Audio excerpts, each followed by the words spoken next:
Rina adalah mahasiswi berprestasi dari keluarga sederhana. Ibunya, Siti, bekerja sebagai pemulung untuk membiayai kuliah Rina. Meski begitu, Rina menyembunyikan latar belakangnya dari teman-temannya. Menjelang wisuda, ia meminta ibunya untuk tidak datang agar tidak malu. Namun, sebuah kejadian mengharukan dan tak terduga saat hari wisuda membuat semua orang tersentuh, termasuk Rina sendiri, yang akhirnya menyadari arti kebanggaan dan cinta sejati dari seorang ibu. Langit pagi itu cerah. Di kampus Universitas Nusantara, mahasiswa lalu lalang dengan toga terlipat di tangan, senyum-senyum kecil dan mata berbinar. Wisuda tinggal hitungan hari, dan aura euforia terasa di mana-mana. Rina duduk di bangku taman, dekat fakultasnya, memandangi layar ponsel. Sebuah email resmi baru saja masuk. Undangan wisuda kepada Yethya. Rina Marlina, mahasiswi terbaik Fakultas Ilmu Sosial. Surat yang ditunggu-tunggu itu akhirnya datang. Tapi alih-alih senang, perutnya terasa mengerut. "Rin, gila ya, bentar lagi kita lulus," sapa Maya, sahabatnya sejak semester awal. "Kamu udah tahu belum kamu bakal dapat penghargaan mahasiswa berprestasi?" Dosennya bisik-bisik waktu evaluasi tadi. Rina tersenyum tipis. "Ah, masa sih? Padahal ia tahu. Sudah diberitahu sejak minggu lalu. Ia memang aktif, ikut lomba, IPK nyaris sempurna. Tapi kebanggaan itu datang dengan rasa takut yang tidak pernah pergi. BTW, kamu udah ajak siapa buat datang ke wisuda?" tanya Maya. Pertanyaan itu seperti duri kecil yang menancap di dada. Ibu, tapi lihat nanti deh," jawab Rina singkat. Ia buru-buru merapikan buku-bukunya, pura-pura sibuk. Di mata teman-temannya, Rina adalah sosok inspiratif. Pintar, aktif, rapi, wangi. Tidak ada yang tahu bahwa setiap malam ia tidur di kamar petak sempit beralaskan kasur tipis, di rumah petak, pinggiran kota, bersama ibunya yang bekerja sebagai pemulung. Siti, ibunya, adalah perempuan paling kuat yang Rina kenal. Tangannya kasar, punggungnya bungkuk, tapi hatinya lebih hangat dari matahari pagi.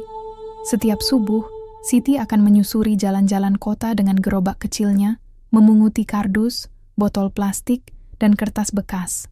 Namun semua itu tidak pernah Rina ceritakan pada siapapun. Pernah suatu waktu, saat semester 2, Rina hampir ketahuan. Seorang teman melihatnya turun dari angkot dekat Pasar Loak, tempat ibunya biasa bekerja. Sejak saat itu Rina makin menjaga jarak antara dunia kampus dan dunia rumah. Ia tak pernah unggah foto ibunya, tak pernah cerita soal pekerjaannya. Bukan karena ia tidak sayang, tapi karena ia takut.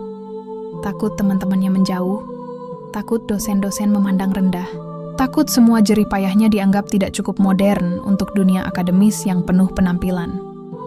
Sore itu, Rina pulang naik bus kota. Hujan turun rintik-rintik. Ia melihat dari jendela, ibunya sedang mendorong gerobak di tikungan jalan, mengenakan jas hujan plastik bening yang sobek di pinggirnya. Rina cepat-cepat menunduk, berharap tak ada penumpang lain yang memperhatikan arah pandangnya. Sesampainya di rumah, aroma nasi hangat dan sambal terasi menyambutnya. Siti sedang menggoreng tahu, senyum lebar menghiasi wajahnya. "Nak, tadi ibu ketemu tetangga. Dia bilang kamu masuk pengumuman wisuda ya? Alhamdulillah, ibu senang sekali." "Iya bu, tadi juga dapat emailnya," jawab Rina sambil mengganti baju. Siti mendekat, menepuk pelan bahu anak semata wayangnya. "Nanti ibu datang ya Rin. Ibu pengen lihat kamu pakai toga. Pasti cantik banget." Rina terdiam, lalu tersenyum tipis, tapi tak berkata apa-apa. Di dalam kepalanya, suara-suara cemas berdengung kencang. Bagaimana kalau teman-temannya tahu? Bagaimana kalau ada yang melihat Siti datang dengan baju lusuh dan sandal jepit? Malam itu, Rina duduk di depan cermin, memandangi wajahnya sendiri. Wajah seorang anak pemulung yang berhasil masuk universitas favorit, yang kini akan lulus dengan predikat terbaik. Harusnya bangga, kan? Tapi kenapa terasa sesak? Rina ingat jelas satu sore ketika ia masih kelas 2 SD. Ia pulang dari sekolah dengan wajah kusut, menyimpan PR matematika yang tak bisa ia kerjakan. Di depan rumah, ibunya sedang memisahkan botol-botol plastik dari tumpukan sampah yang baru ia bawa dengan gerobak. Siti duduk bersila di lantai semen, tangan kanan memegang gunting, tangan kiri menahan kardus besar. "Rin, lapar? Ibu tadi beli lontong sayur 2 bungkus, 1 buat kamu," ucapnya sambil tersenyum. Wajahnya penuh peluh, kaosnya kusam, dan sedikit sobek di lengan. Rina hanya mengangguk. Ia duduk diam di sudut ruangan, tak menjamah lontong itu. Hatinya berat. "Ibu," suaranya pelan. "Kenapa sih ibu harus kerja kayak gini? Kenapa nggak jualan di warung aja kayak Bu Ani? Atau jadi tukang bersih-bersih kayak Ibu Dinda?" Siti terdiam. Ia menatap mata anaknya, lalu menurunkan gunting dari tangannya. Perlahan ia mendekat, duduk di sebelah Rina. "Karena ibu enggak sekolah, nak. Dulu, ibu cuma bisa sampai kelas 4 SD. Enggak ada yang bayarin. Jadi ibu ambil kerja apapun yang bisa. Yang penting halal dan bisa bikin kamu sekolah." Rina saat itu belum benar-benar paham. Tapi yang ia ingat, malam itu ia makan lontong sayur dengan air mata menetes di pipi. Rasanya jauh lebih asin dari biasanya. Malam-malam di masa kecil, Rina sering dihabiskan dengan belajar di bawah cahaya lampu minyak. Listrik di rumahnya dulu sering padam karena telat bayar. Siti selalu duduk di dekat jendela, merapikan kardus atau menjahit baju bekas untuk dijual lagi. "Baca keras-keras ya, Rin, biar ibu juga bisa dengar," katanya setiap kali Rina mengulang pelajaran. Itu jadi kebiasaan mereka. Siti tidak paham ilmu-ilmu sekolah, tapi ia tahu semua nama teman sekelas Rina. Ia tahu guru favoritnya, tahu pelajaran yang paling sulit, dan tahu setiap kali Rina berbohong soal nilai ulangan. "Kalau nilaimu jelek, ibu enggak marah. Tapi kalau kamu bohong, ibu sedih," kata Siti suatu malam. Rina langsung menunduk, menangis. Waktu berlalu. Rina lulus SD dengan nilai terbaik di kecamatan. Siti meminjam uang ke tetangga agar bisa beli seragam baru untuk SMP. Ia rela tidak makan sehari penuh agar bisa menyelipkan uang saku di tas Rina. "Jangan bilang ke ibu kamu malu punya ibu kayak gini, ya?" ucap Siti waktu itu, setengah bercanda, tapi matanya sungguh-sungguh. Rina hanya mengangguk. Ia belum tahu bahwa suatu hari nanti, kalimat itu akan menghantuinya. Di kampus, Rina menjelma jadi pribadi yang berbeda. Penampilannya rapi, suaranya percaya diri, pergaulannya luas. Ia tidak pernah mengundang teman ke rumah. Setiap kali ditanya, ia bilang rumahnya jauh atau ibunya sedang sakit. Ia membangun tembok tinggi antara dunia kuliah dan dunia nyatanya. Tapi tembok itu sering retak. Seperti ketika ia melihat seorang ibu pemulung lewat di depan gerbang kampus, tiba-tiba hatinya sesak. Atau ketika seorang teman bercanda soal anak pemulung pasti bau, dan Rina hanya bisa ikut tertawa, meski hatinya teriris. Malam itu, setelah menerima undangan wisuda, Siti duduk di pojok kamar dengan secarik kertas kecil. Ia menulis sesuatu dengan huruf tegak miring, lalu diselipkan ke dalam dompetnya. Buat nanti kalau ketemu Rina pas dia di panggung, gumamnya pelan. Senyumnya lebar, matanya berkaca-kaca. Di kertas itu hanya ada satu kalimat, "Anakku, kamu cahaya ibu. Jangan pernah malu jadi anak pemulung." Sementara di kamar sebelah, Rina menatap undangan wisuda dengan mata kosong. Di sisi kanan undangan tertulis, "Orang tua wali diperkenankan hadir dengan pakaian sopan dan rapi." Kata sopan dan rapi berputar-putar di kepalanya. Ia langsung teringat baju terbaik ibunya, daster batik pudar, dan kerudung lusuh yang sudah sering dipakai ke acara RT. Rina menghela napas panjang. Ia tahu sebentar lagi ia harus memutuskan akan mengundang ibunya datang atau melindungi citra dirinya yang telah ia bangun susah payah. Dan keputusan itu bukan sesuatu yang mudah. Rina ingat jelas satu sore ketika ia masih kelas 2 SD. Ia pulang dari sekolah dengan wajah kusut, menyimpan PR matematika yang tak bisa ia kerjakan. Di depan rumah, ibunya sedang memisahkan botol-botol plastik dari tumpukan sampah yang baru ia bawa dengan gerobak. Siti duduk bersila di lantai semen, tangan kanan memegang gunting, tangan kiri menahan kardus besar. "Rin, Lapar? Ibu tadi beli lontong sayur 2 bungkus, 1 buat kamu. Ucapnya sambil tersenyum. Wajahnya penuh peluh, kaosnya kusam, dan sedikit sobek di lengan. Rina hanya mengangguk. Ia duduk diam di sudut ruangan, tak menjamah lontong itu. Hatinya berat. Ibu, suaranya pelan. Kenapa sih ibu harus kerja kayak gini? Kenapa nggak jualan di warung aja kayak Bu Ani? Atau jadi tukang bersih-bersih kayak Ibu Dinda? Siti terdiam. Ia menatap mata anaknya, lalu menurunkan gunting dari tangannya. Perlahan ia mendekat, duduk di sebelah Rina. Karena ibu enggak, sekolah nak. Dulu, ibu cuma bisa sampai kelas 4 SD. Enggak ada yang bayarin. Jadi ibu ambil kerja apapun yang bisa. Yang penting halal dan bisa bikin kamu sekolah. Rina saat itu belum benar-benar paham. Tapi yang ia ingat, malam itu ia makan lontong sayur dengan air mata menetes di pipi. Rasanya jauh lebih asin dari biasanya. Malam-malam di masa kecil, Rina sering dihabiskan dengan belajar di bawah cahaya lampu minyak. Listrik di rumahnya dulu sering padam karena telat bayar. Siti selalu duduk di dekat jendela, merapikan kardus atau menjahit baju bekas untuk dijual lagi. Baca keras-keras ya, Rin. Biar ibu juga bisa dengar, katanya setiap kali Rina mengulang pelajaran. Itu jadi kebiasaan mereka. Siti tidak paham ilmu-ilmu sekolah, tapi ia tahu semua nama teman sekelas Rina. Ia tahu guru favoritnya, tahu pelajaran yang paling sulit, dan tahu setiap kali Rina berbohong soal nilai ulangan. Kalau nilaimu jelek, ibu enggak marah. Tapi kalau kamu bohong, ibu sedih, kata Siti suatu malam.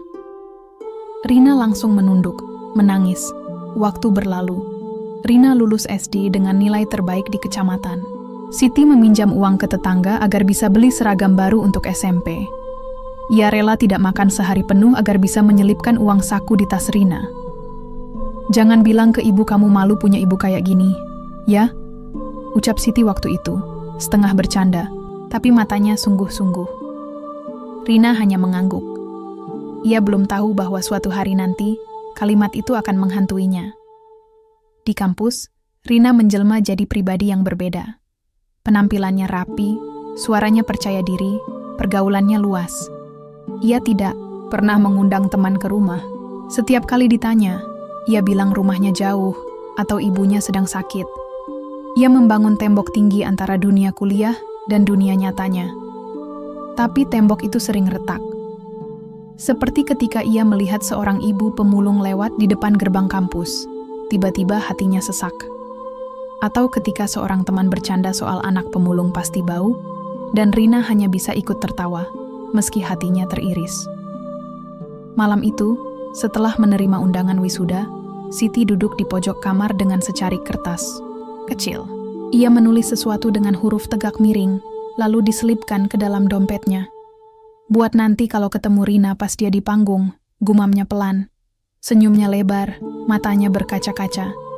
Di kertas itu hanya ada satu kalimat, "Anakku, kamu cahaya ibu. Jangan pernah malu jadi anak pemulung." Sementara di kamar sebelah, Rina menatap undangan wisuda dengan mata kosong. Di sisi kanan undangan tertulis, "Orang tua wali diperkenankan hadir dengan pakaian sopan dan rapi." Kata sopan dan rapi berputar-putar di kepalanya.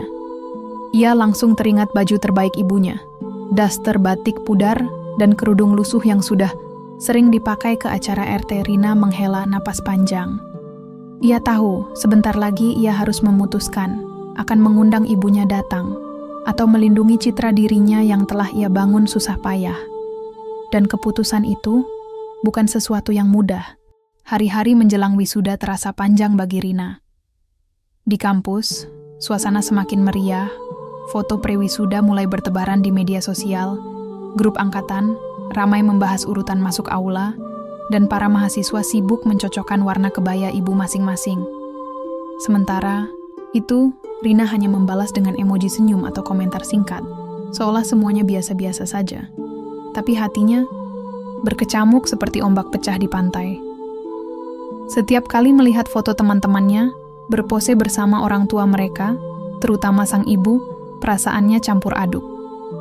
Antara iri, sedih, dan bersalah. Di rumah, Siti tampak lebih pendiam sejak pembicaraan terakhir. Tapi diamnya bukan karena marah.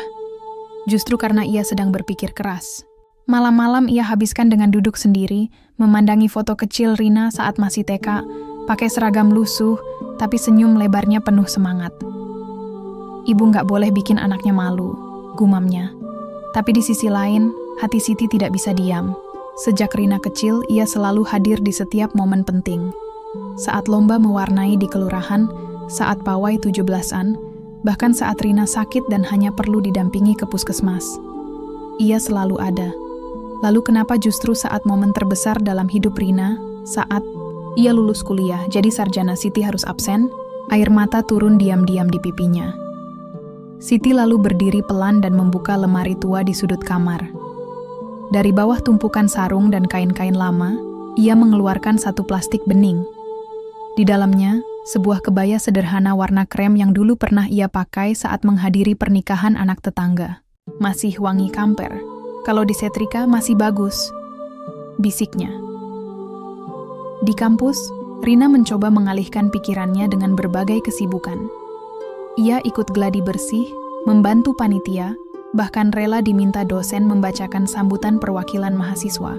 Semua agar pikirannya tidak kembali pada satu kenyataan yang ia tahu, lambat laun akan menghantuinya.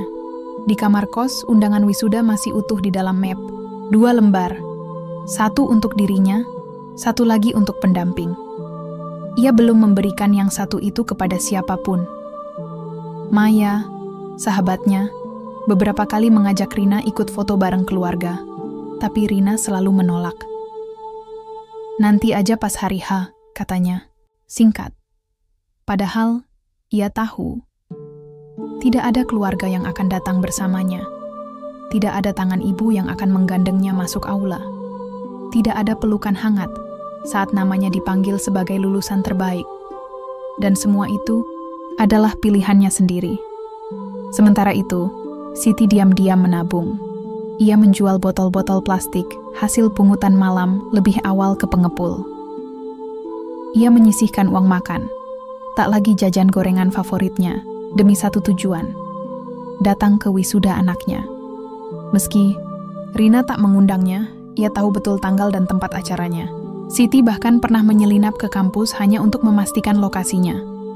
Ia berdiri dari jauh, mengamati pelang besar bertuliskan Gedung Serbaguna Universitas Nusantara.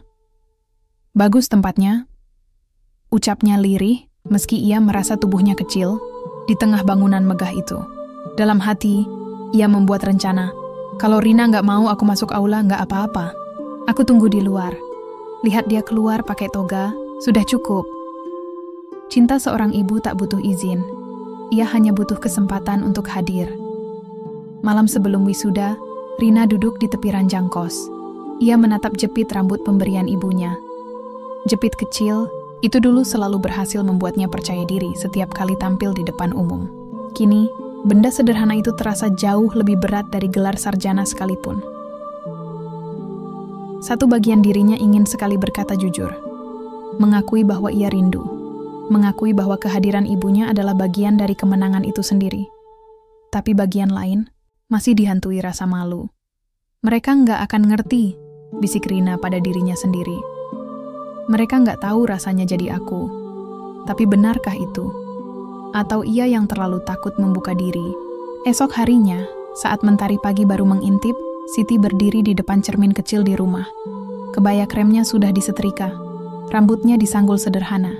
Di tangannya, ia menggenggam map kecil berisi secarik kertas bertuliskan nama anaknya. Rina Marlina, mahasiswa terbaik Fakultas Ilmu Sosial. Wajahnya cemas, tapi tekadnya bulat. Biar anak ibu malu, asalkan ibu bisa lihat dia bahagia, itu cukup, bisiknya.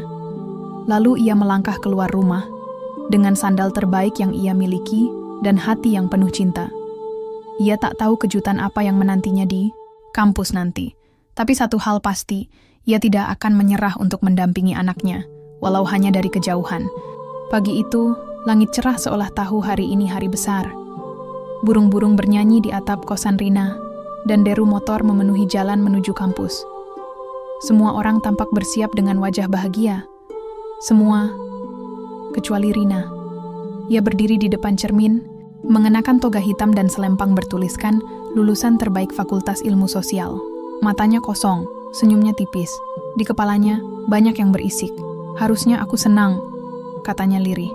Ia mengenakan jepit rambut pemberian ibunya. Meski sederhana, benda itu terasa lebih berarti dari aksesori mahal manapun. Tapi tetap saja dadanya sesak di luar. Maya mengetuk pintu kos. "Rin, cepetan, kita telat nih." Orang tuamu udah di sana?" tanya Maya dari luar. Rina terdiam sejenak. "Iya, udah di sana," jawabnya setengah bohong. Ia tidak tahu, di saat yang sama, Siti sudah berdiri di trotoar depan gerbang kampus. Tangannya memegang undangan, tubuhnya terlihat kecil di tengah kerumunan orang tua yang berbalut jas, kebaya, dan batik mahal. Tapi mata Siti berbinar. "Rina pasti belum lihat aku," gumamnya. Ia tidak tahu harus masuk dari mana. Tak ada yang mengarahkannya. Petugas sibuk melayani rombongan dengan undangan eksklusif dan kendaraan pribadi. Ia hanya punya kertas undangan yang ia temukan diam-diam di tas Rina minggu lalu. "Bu, ini bukan jalur umum," kata salah satu satpam melihat tampilan Siti yang sederhana. "Ibu tunggu di pinggir aja, nanti anaknya keluar lewat sini juga." Siti mengangguk. "Nggak apa-apa, ibu nunggu aja di sini ya." Sementara itu, Rina sudah duduk rapi di aula megah bersama ratusan wisudawan lainnya. Lampu panggung terang, deretan dosen berdiri gagah, dan musik instrumental menggema. Ketika namanya dipanggil, semua orang bertepuk tangan. Rina Marlina, mahasiswa terbaik Fakultas Ilmu Sosial. Ia berdiri, berjalan menuju panggung. Tersenyum, membungkuk sopan kepada rektor. Tangan kirinya menerima map gelar, tangan kanannya menerima rangkaian bunga kecil dari panitia. Blitz kamera menyala. Semua orang bangga. Tapi hati Rina hampa. Ia menoleh ke sisi tempat duduk undangan. Semua orang menatap anak mereka dengan penuh cinta. Tapi bangku untuk pendampingnya kosong. Masih kosong. Rina menunduk.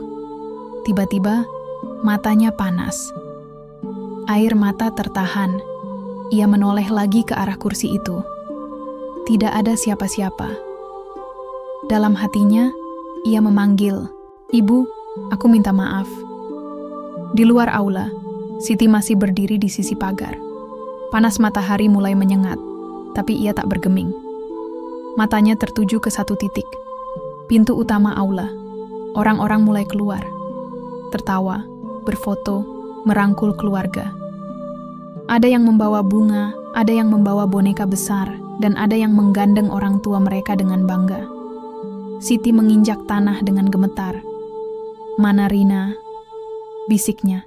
Ia berjinjit, mencoba melihat ke dalam, tapi petugas berdiri kaku. "Ibu, nggak boleh masuk. Ini area terbatas," kata mereka lagi. Siti mengangguk pelan. Ia mundur, tapi matanya tak lepas dari kerumunan. Hingga akhirnya, ia melihat sosok anaknya. Toga hitam, selempang emas, senyum palsu di wajahnya. Rina sedang berjalan dengan Maya, menuju tempat foto bersama. Saat itu pula, Siti ingin sekali memanggil, tapi ia tak jadi. Ia lihat anaknya tersenyum, tertawa, meski matanya sembab. "Ibu di sini, Nak," bisiknya lirih, namun Rina tak menoleh. Dan saat Maya menunjuk ke arah kamera untuk foto bersama, Siti sempat mengangkat tangan, lalu menurunkannya pelan. "Dia nggak mau aku kelihatan," ucapnya pelan. Lalu ia mundur beberapa langkah. Masuk ke keramaian, dan perlahan-lahan menghilang. Beberapa menit kemudian, Rina berdiri di bawah pohon besar di taman kampus. Ia lelah. Maya sedang mengambil makanan dari stan alumni, meninggalkannya sendirian. Rina membuka ponsel. Ada satu pesan. "Masuk, ibu pulang dulu ya. Ibu bangga sama kamu. Maaf kalau ibu bikin kamu malu. Tapi ibu seneng bisa lihat kamu dari jauh." "Ibu," Rina tertegun. Jantungnya serasa diremas. "Dari jauh? Berarti tadi ibu ada di sini? Tadi ibu lihat aku?" Tubuhnya gemetar. Seketika, air mata yang tadi tertahan pecah. Rina terisak. Ia memegang dadanya, seolah ingin mencabut rasa bersalah yang menyesakkan itu. "Ibu, kenapa sih harus datang?" Ucapnya pelan, suara serak. "Kenapa sih tetap maksa?" Tapi dalam hati, kecilnya ia tahu jawabannya, karena cinta seorang ibu tidak pernah menunggu undangan. Malam itu, Rina tidak bisa tidur. Setiap kali ia memejamkan mata, yang terlintas hanya satu hal. Wajah ibunya berdiri sendiri di luar aula, mungkin di bawah panas matahari, mungkin didorong-dorong oleh orang yang tak mengenalnya, mungkin menahan perih saat melihat anaknya naik panggung tanpa melirik ke arahnya. Dan pesan singkat itu, "Ibu bangga sama kamu. Maaf kalau ibu bikin kamu malu." Kata-kata yang harusnya bikin tenang, justru menghantam dada seperti batu. Rina duduk di tepi, ranjang masih mengenakan toga yang tadi tak sempat ia lepas. Selempang penghargaan tergantung di dinding, tapi kini terlihat hambar. Apa gunanya jadi lulusan terbaik kalau ia menyakiti orang yang paling mencintainya? Paginya, Rina pulang. Naik kereta paling pagi, lalu lanjut ojek dari stasiun. Ia tidak membawa bunga, tidak membawa medali, hanya sebuah tas kecil dan mata yang bengkak. Saat tiba di rumah, ia melihat pintu sedikit terbuka. Bau nasi goreng tercium samar. Tapi yang paling membuat hatinya bergetar adalah suara batuk pelan dari dalam. "Ibu," panggilnya lirih. Siti sedang duduk di lantai, melipat pakaian bekas yang baru dicuci. Ia menoleh pelan, senyumnya lemah tapi tulus. "Rin, pulang?" katanya tenang. Rina mendekat dan langsung memeluk ibunya erat. "Ibu, maaf banget," bisiknya sambil terisak. Siti terdiam sejenak. Tangannya membelai punggung Rina perlahan.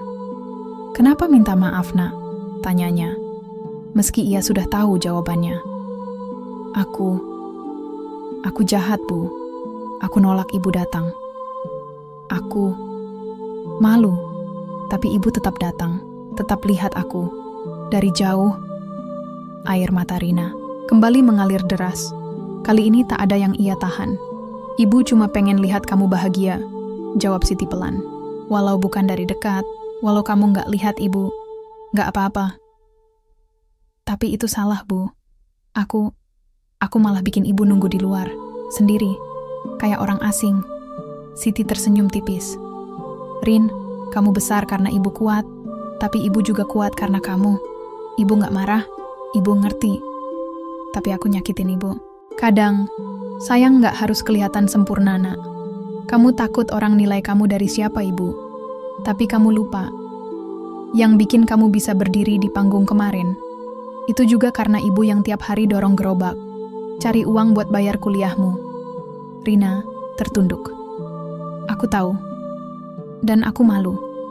Bukan karena ibu, tapi karena aku sendiri." Siti menarik nafas dalam. "Malu itu boleh, Rin. Tapi jangan biarkan rasa malu bikin kamu lupa siapa kamu sebenarnya." Hari itu, mereka makan siang berdua, seperti biasa. Tapi suasananya berbeda. Tidak ada keheningan penuh beban. Tidak ada rahasia yang ditutup rapat. Rina bercerita tentang hari wisuda, tentang panggung besar, dan tentang bangku kosong yang seharusnya untuk ibunya. Siti hanya mendengarkan, sesekali tersenyum.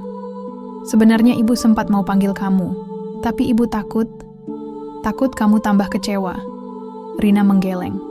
"Justru kalau ibu panggil, mungkin aku sadar lebih cepat."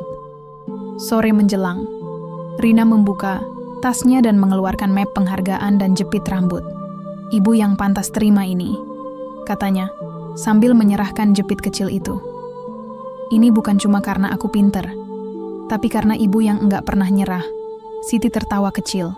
"Jepit ini dari ibu, sekarang kamu balikin ke ibu." Rina tersenyum sambil menangis. "Iya, karena aku sadar.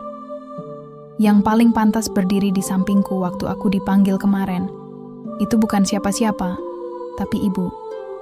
Siti menggenggam tangan. "Rina, terima kasih, Nak. Kamu sudah jujur. Itu lebih berharga dari medali apapun." Malam itu, untuk pertama kalinya sejak lama, Rina tidur dengan tenang di sebelah ibunya. Dengan kepala di pangkuan wanita yang selama ini ia anggap biasa, padahal luar biasa, ia belum tahu bagaimana menebus semuanya. Tapi ia tahu, ia akan memulainya dari sini, dari pelukan ibu. Dari kejujuran yang akhirnya lahir. Meski terlambat, malam itu Rina tidak bisa tidur. Setiap kali ia memejamkan mata, yang terlintas hanya satu hal. Wajah ibunya berdiri sendiri di luar aula, mungkin di bawah panas matahari, mungkin didorong-dorong oleh orang yang tak mengenalnya, mungkin menahan perih saat melihat anaknya naik panggung tanpa melirik ke arahnya. Dan pesan singkat itu, "Ibu bangga sama kamu. Maaf kalau ibu bikin kamu malu." Kata-kata yang harusnya bikin tenang, justru menghantam dada seperti batu. Rina duduk di tepi, ranjang, masih mengenakan toga yang tadi tak sempat ia lepas. Selempang penghargaan tergantung di dinding, tapi kini terlihat hambar. Apa gunanya jadi lulusan terbaik kalau ia menyakiti orang yang paling mencintainya? Paginya, Rina pulang, naik kereta paling pagi, lalu lanjut ojek dari stasiun. Ia tidak membawa bunga, tidak membawa medali, hanya sebuah tas kecil dan mata yang bengkak. Saat tiba di rumah, ia melihat pintu sedikit terbuka. Bau nasi goreng tercium samar. Tapi yang paling membuat hatinya bergetar adalah suara batuk pelan dari dalam. "Ibu," panggilnya lirih. Siti sedang duduk di lantai, melipat pakaian bekas yang baru dicuci. Ia menoleh pelan, senyumnya lemah tapi tulus. "Rin, pulang?" katanya tenang. Rina mendekat dan langsung memeluk ibunya erat. "Ibu, maaf banget," bisiknya sambil terisak. Siti terdiam sejenak, tangannya membelai punggung Rina perlahan. "Kenapa minta maaf, Nak?" tanyanya. Meski ia sudah tahu jawabannya. Aku jahat, Bu. Aku nolak ibu datang. Aku malu. Tapi ibu tetap datang, tetap lihat aku." Dari jauh, air mata Rina kembali mengalir deras. Kali ini tak ada yang ia tahan. "Ibu cuma pengen lihat kamu bahagia," jawab Siti pelan. "Walau bukan dari dekat, walau kamu nggak lihat ibu, nggak apa-apa. Tapi itu salah, Bu. Aku malah bikin ibu nunggu di luar. Sendiri. Kayak orang asing." Siti tersenyum tipis. "Rin, kamu besar karena ibu kuat. Tapi ibu juga kuat karena kamu. Ibu nggak marah. Ibu ngerti. Tapi aku nyakitin ibu. Kadang, sayang nggak harus kelihatan sempurna, Nak. Kamu takut orang nilai kamu dari siapa, Ibu. Tapi kamu lupa. Yang bikin kamu bisa berdiri di panggung kemarin, itu juga karena ibu yang tiap hari dorong gerobak, cari uang buat bayar kuliahmu." Rina tertunduk. "Aku tahu, dan aku malu. Bukan karena ibu, tapi karena aku sendiri." Siti menarik nafas dalam. "Malu itu boleh, Rin. Tapi jangan biarkan rasa malu bikin kamu lupa siapa kamu sebenarnya." Hari itu, mereka makan siang berdua, seperti biasa. Tapi suasananya berbeda. Tidak ada keheningan penuh beban.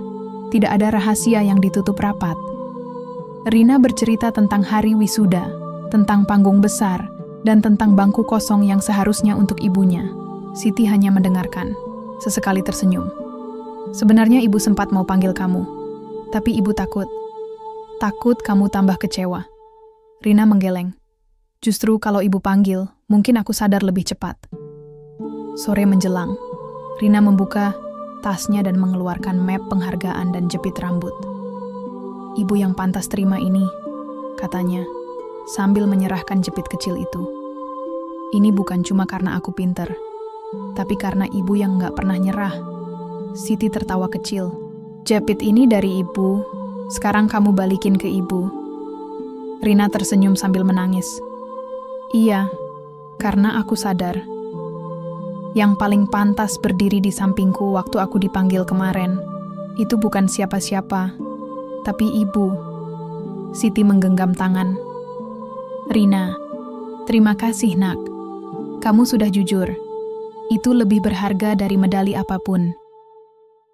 Malam itu, untuk pertama kalinya sejak lama, Rina tidur dengan tenang.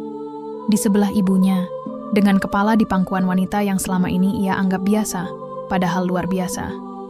Ia belum tahu bagaimana menebus semuanya, tapi ia tahu ia akan memulainya dari sini, dari pelukan ibu, dari kejujuran yang akhirnya lahir, meski terlambat. P3. Hari setelah wisuda, Rina kembali ke kota dengan perasaan yang berbeda. Ia tidak lagi menunduk saat berjalan, tidak lagi merasa harus menyembunyikan siapa dirinya. Ada sesuatu yang berubah, entah keberanian, atau mungkin akhirnya ia berdamai dengan luka yang ia ciptakan sendiri. Satu hal yang pasti, Rina ingin dunia tahu. Ia membuka laptop, mengetik, dengan jari yang sedikit gemetar. Membuka folder foto wisuda, lalu memilih satu gambar. Ia berdiri sendirian di bawah pohon besar. Matanya sembab, tapi wajahnya jujur. Di bawah foto itu, ia mulai menulis. Namaku Rina Marlina, lulusan terbaik, Fakultas Ilmu Sosial.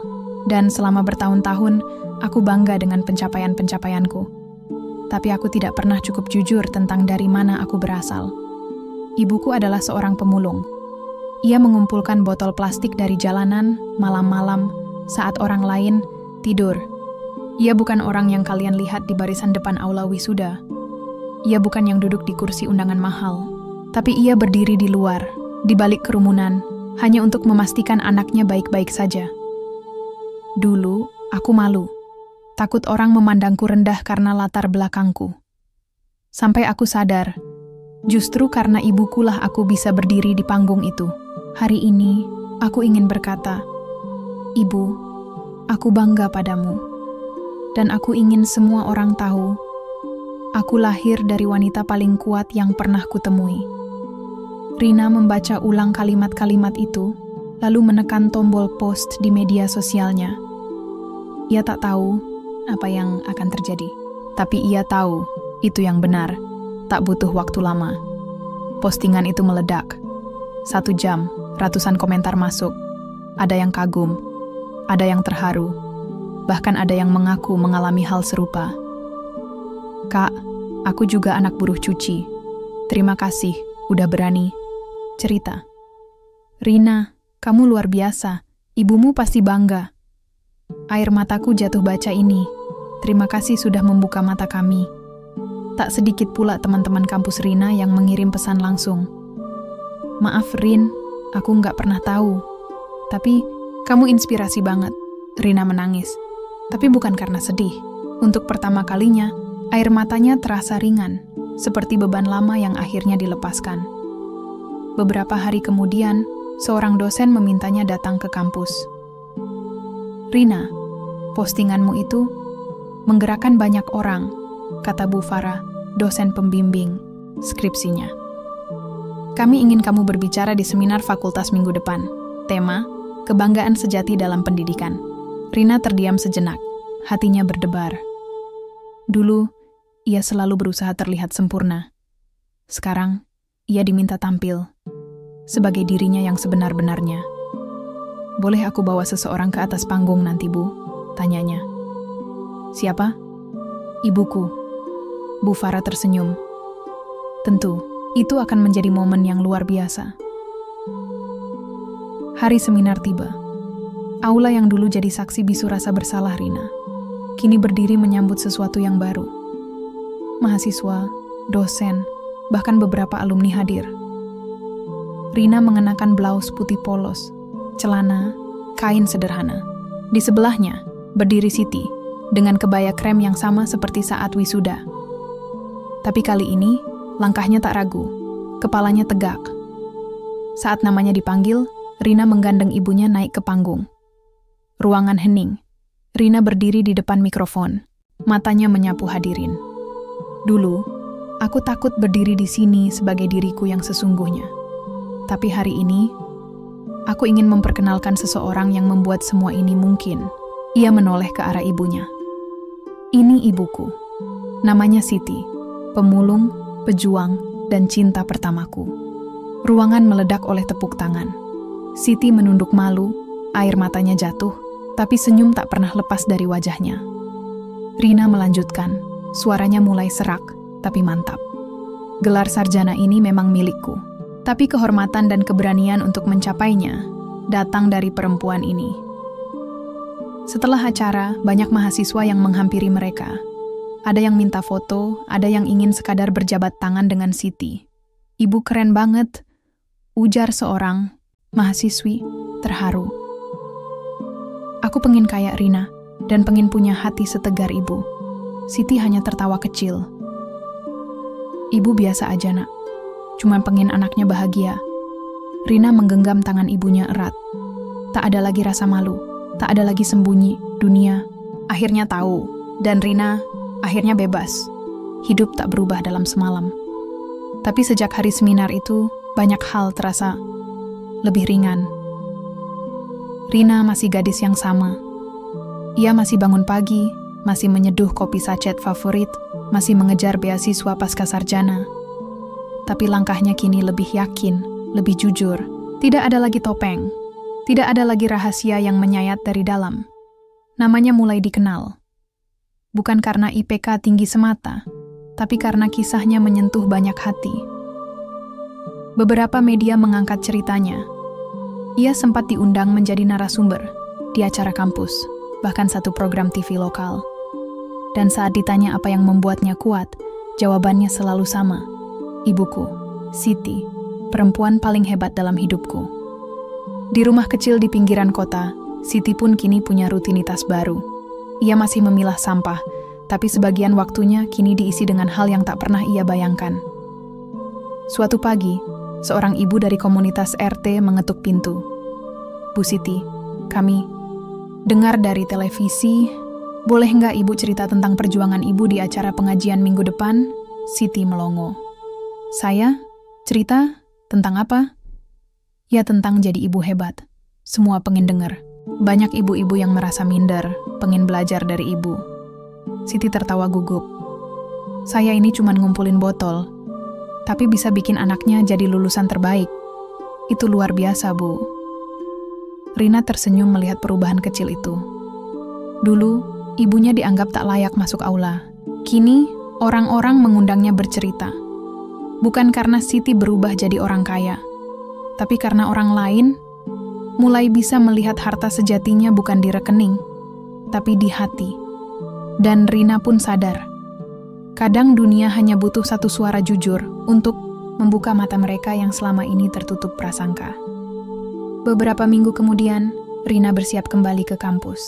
Kali ini bukan untuk kuliah, tapi untuk wawancara program magister luar negeri. "Ibu, doain ya, kalau keterima, aku bakal ke luar negeri. Tapi aku takut jauh dari ibu." Siti tersenyum sambil merapikan kerah baju Rina. "Kamu pergi bukan ninggalin ibu, Nak. Kamu pergi buat bawa doa ibu lebih jauh lagi." Rina terdiam. Ia memeluk ibunya lama, seperti anak kecil yang tak ingin lepas. "Kalau aku sukses nanti, aku pengen bangun rumah yang lebih layak buat ibu," bisiknya. Siti menggeleng pelan. "Rumah yang paling ibu butuh itu kamu, Rin. Selama kamu pulang, ibu nggak minta apa-apa lagi." Kereta yang membawa Rina menuju stasiun kota berangkat pelan. Dari jendela, ia melihat ibunya melambaikan tangan sambil memegang bungkusan nasi uduk kesukaan Rina. Dan untuk pertama kalinya, Rina tak merasa meninggalkan siapa-siapa. Ia membawa cinta ibunya bersamanya, sejauh apapun langkah pergi. 1 tahun kemudian, Rina berhasil mendapatkan beasiswa luar negeri. Di hari keberangkatannya, ia menulis satu surat kecil yang diselipkan di meja dapur untuk ibunya. "Bu, aku tahu dulu aku sempat menjauh, tapi sekarang aku tahu. Sejauh apapun aku pergi, aku akan selalu pulang ke pelukan ibu. Terima kasih karena selalu menjadi rumah, bahkan saat aku menutup pintu. Doakan aku jadi orang yang bukan cuma pintar, tapi juga benar. Dan ingat, Bu, aku anak pemulung, dan aku bangga." Cerita ini bukan tentang kemenangan besar di panggung megah, tapi tentang keberanian kecil di hati seorang anak yang akhirnya berkata, "Ini aku, dan inilah ibuku." Dan sejak itu, jalan pulang tak pernah sama. Ia tak lagi penuh beban, tapi dipenuhi cahaya.